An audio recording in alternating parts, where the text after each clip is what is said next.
I went to the mission school at Mission San Antonio de Paula, and it was, at first for me, an interesting experience, a shock, if you will, because I had gone to quite a few schools because of my dad's job.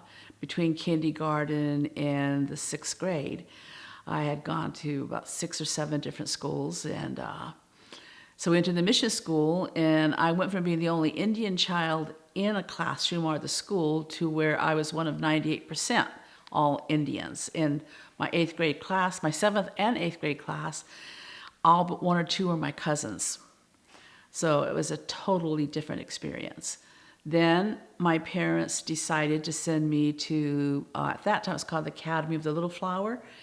And they did that because Fallbrook Union High School was rather racist. It had low expectations for the Indian students. I placed very high in the placement exam for high school, but they put me in home ec classes. I'm a member of the Palma Band of Luiseño Mission Indians. Our reservation is at the foothills of Palomar Mountain. We are the Luiseño tribe. Our name for ourselves is Poyonquachum. And I am a mahal, which means in our language, mourning dove. Not mourning like morning, good morning, but like mourning like in sorrow. When I went to the University of San Diego, there could have been several of us there, but I'm the only one that I'm aware of. And I can remember one time one of my professors wanted to measure my head because he wanted to see if I had the measurements of a Paleo Indian, and that would probably say something about my brain capacity. And I wouldn't let him, and he got actually angry with me. There are 4 tribes that have been here not only historically but prior to the writing of conventional history. And that would be the Kumeyaay, who are primarily in southern San Diego County, the Luiseño, who are along the North San Diego County, and then in the mountainous region, you also have the Cahuilla, the Capeño, and there's, I believe, 18 reservations today.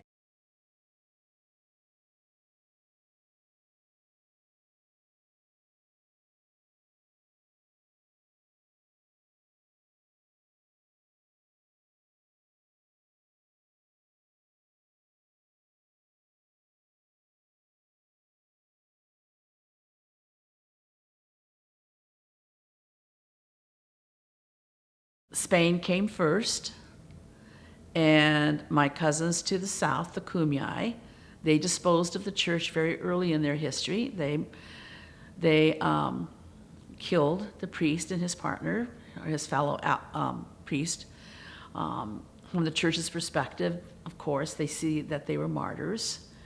From the native perspective, I'm sure the Kumeyaay thought they had it coming.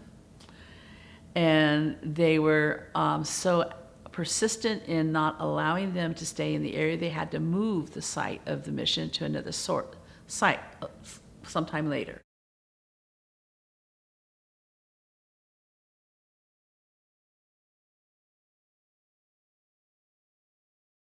Simply put, is the legal and moral justification of the church and its European partners to take possession of the Americas. The goal, the purpose is ostensibly to convert and civilize the pagan Indians. And if they reject the gifts, it's a case in point that they are an inferior people because they do not realize what they have chosen to reject. And therefore, with that rejection, they can have just cause for war. And once you have cause for war, you can then take the land.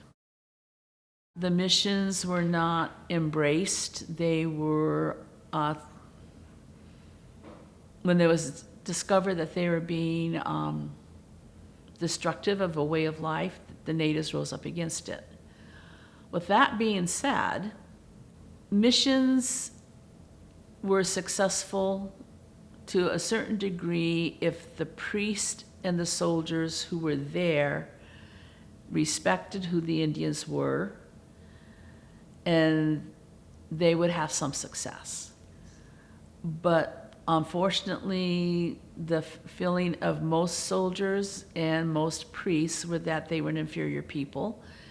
And because they were an inferior people, they had no option. They had to accept conversion and Christianity. Conversion to Christianity, Roman Catholicism in this case, and civilization, which would be the Spanish way of life. It would depend upon the mission. Probably a safe statement would be no mission allowed it to be practiced openly. But some were tolerant of it if they perceived it to be a form of entertainment. And so it'll go underground. And you always have those who will run away because of the abuse. In some instances, they'll take obvious Christian symbols to stand in place of their own symbols. And so it served a double meaning. They usually ran away, or if they were considered to be leaders and troublemakers, they could be incarcerated, they could be flogged, they could be chained, they could be sent to another mission.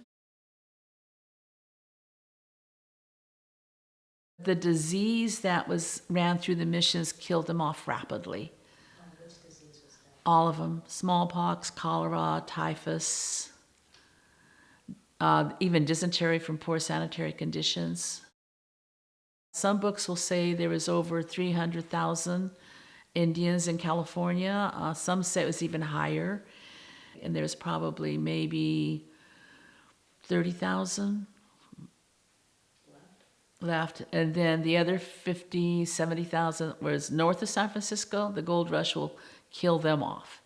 So that by the early mid-1850s, there's probably maybe out of a 300, if you go with the low figure of 300,000, go with the higher figure of 500,000, there's maybe a total of 30,000 California Indians left in the state.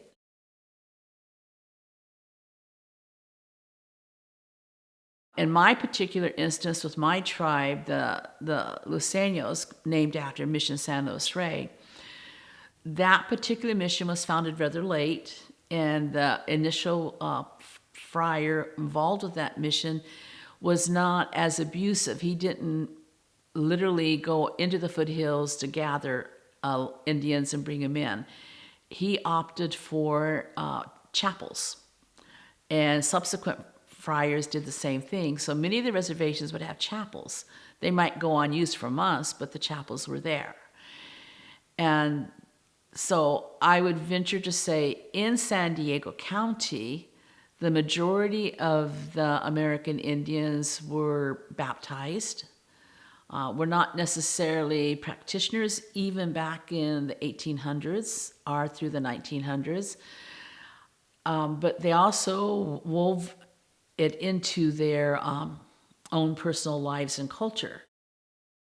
But I would suspect, and this again my personal opinion, that the majority are Roman Catholic, and they also practice it within the framework of their understanding of who they are as their own people. The message of Christianity, the essence of Christianity, is not much different from many of their understandings of their native spirituality, which is to be a compassionate human being, to do good. We're taught to share. We have a strong communal understanding of our relationship to each other and to our land.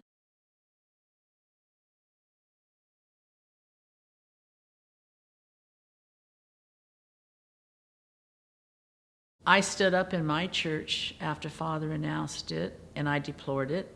He ordered floggings, he ordered whippings.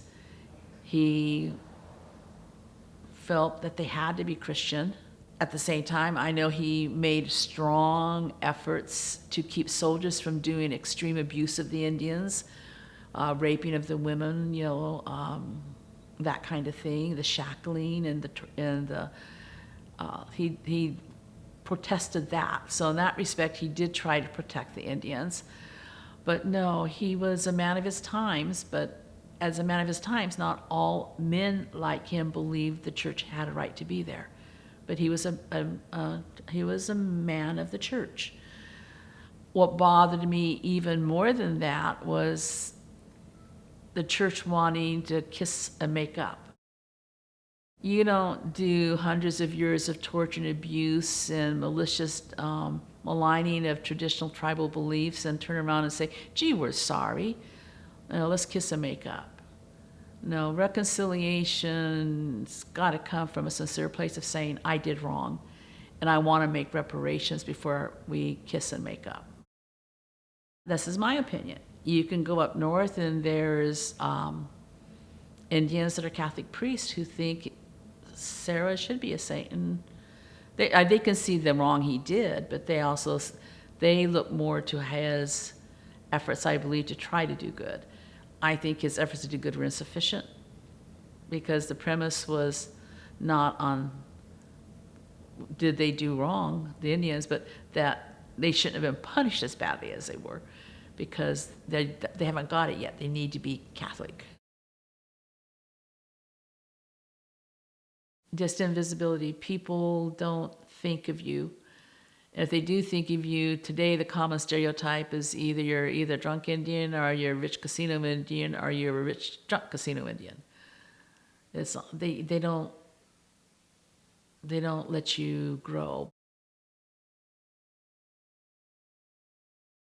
It's finding that balance between doing what is good for ourselves, for the community we live in, for the land that we inhabit.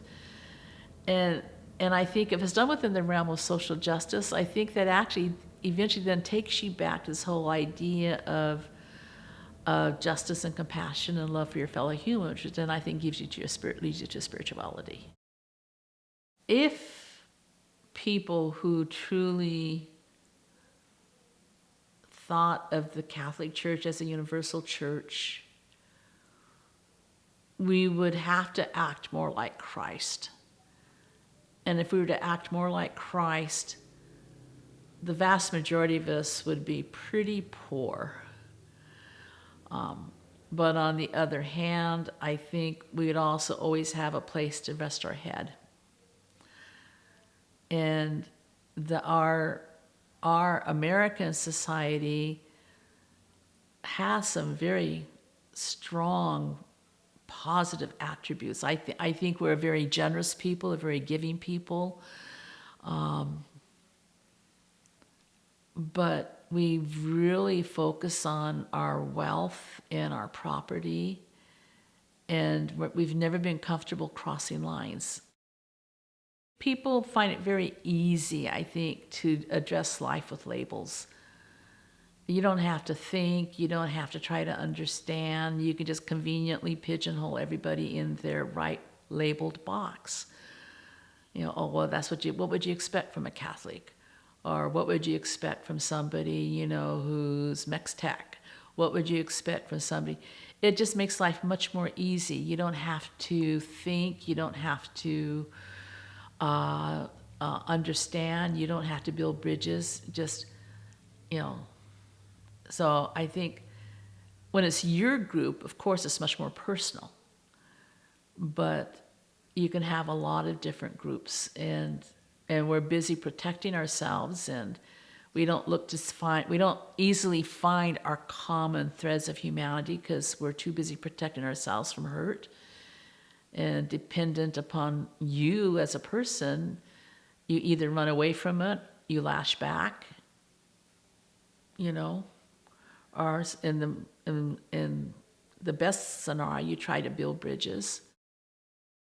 I believe that many Indian people actually oftentimes feel sorry for the priests and the nuns because they don't seem to have the ability to understand that there is more than one way.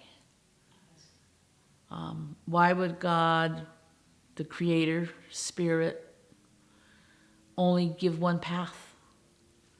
But once you choose your path, you should be faithful. But as life evolves and new windows open, and sometimes the path needs to be broadened. Everyone can think of at least one, if not two, instances or individuals who helped them build the bridge And so there is that willingness to do it. It's just a very slow moving process.